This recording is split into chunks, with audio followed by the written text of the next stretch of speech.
પાણીની સગવડ આજુબાજુમાં જાનવરો માટે થોડું ઘણું જીવદયા રાખીને નાનામાં નાનું અથવા તમારી સગવડ હોય તો મોટું કુંડું પણ એ કરી શકો તો વધારે સારું, કારણ કે ગરમી વધારે છે. આપણે પંખાઓ નીચે ને એસીની હવાઓમાં બેસી રહીએ તો આ લોકોનું થોડું વિચારો અને ઘરની આજુબાજુમાં બસ થોડું પાણીનું સગવડ કરી આપો ને તો સારું. આમ તમે કહો છો કે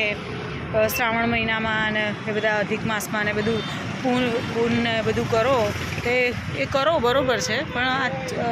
આવી ખરી ગરમીમાં જ્યારે આપણે પંખાની હવા ખાતા હોઈએ અને એસીની હવામાં બેઠા હોઈએ અને આવા નાના નાના જીવ,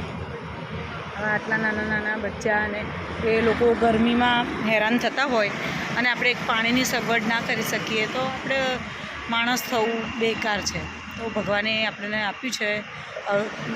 બે હાથ ને પગને, તો ઉપયોગ કરો ને. ઘરની થોડી નજીકમાં, દૂર ના જઈ શકો તો કંઈ નહીં, પણ ઘરના 1-2 કિલોમીટર સુધીમાં ક્યાંક પાણીનું કુંડું ને એવું મૂકો અને પાણી ભરીને રાખો તો દરેક સોસાયટીમાં ને દરેક